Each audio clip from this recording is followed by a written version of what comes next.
លោកឈួនដើមរដ្ឋីនឹងក្រុមការងារបាននាំកូនឈើប្រណិតប្រភេទក្រញូង50ដើមទៅដាំនៅវត្តមុខរាពីឃុំមុខរាក្នុងស្រុករុក្ខគិរី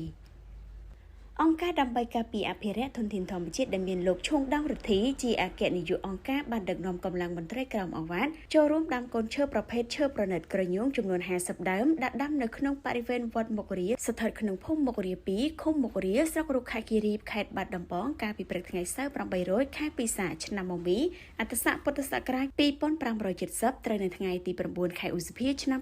2026ដើម្បីជាប្រយោជន៍ដល់បរិស្ថាននិងនាំឲ្យកូនចៅចំនួនក្រោយបានស្គាល់ប្រភេទដើមឈើប្រណិតដែលជិតនឹងផុតពូជនៅក្នុងព្រៃធម្មជាតិទៅហើយនោះលោកឈួនដងរដ្ឋីប្រធានអង្គការដើម្បីការពារអភិរក្សធនធានធម្មជាតិបានលើកឡើងថាដើម្បីចូលរួមអភិរក្សធនធានធម្មជាតិអង្គការរបស់លោកបានខិតខំយកចិត្តទុកដាក់បណ្ដុះកូនឈើពូជល្អៗជាពិសេសប្រភេទឈើប្រណិតឈើលេខ1និងឈើហូបផ្លែមួយចំនួនទៀតដើម្បីបំផុសស្មារតីដល់ប្រជាពលរដ្ឋនៅក្នុងមូលដ្ឋានឲ្យយល់ដឹងពីសារៈសំខាន់នៃផលប្រយោជន៍ព្រៃឈើនិងបានណែនាំឲ្យពួកគាត់ចូលរួមយ៉ាងសស្រាក់សស្រាំក្នុងការចូលរួមចំណែកដាំកូនឈើក្នុងមូលដ្ឋានដែលពួកគាត់រស់នៅធ្វើយ៉ាងណាឲ្យពូជឈើទាំងនោះលូតលាស់ដុះដាលឡើងវិញលោកបន្តថាការដាំដើមឈើមានផលប្រយោជន៍យ៉ាងច្រើនដូចជាផ្ដល់ម្លប់ផ្ដល់ឈើសម្រាប់ធ្វើជំរកនាពេលអនាគតនិងឲ្យកូនចៅជំនាន់ក្រោយបានស្គាល់ពីពូជឈើប្រណិតល្អៗដែលអង្គការរបស់លោកបានខិតខំអភិរក្សជាងនេះទៅទៀតគឺដើម្បីការពារលំនឹងបរិស្ថានធម្មជាតិឲ្យកាន់តែប្រសើរឡើងលោកឈួនដងរដ្ឋីបន្តលើកឡើងថាសប្តាហ៍ថ្ងៃនេះអង្គការរបស់លោកតែងតែមានគណៈកម្មការអាចារ្យវត្តនិងព្រះសង្ឃបានតាក់ទងសំណូមពរដល់ក្រុមការងារអង្គការរបស់លោកដើម្បីយកកូនឈើទាំងនោះ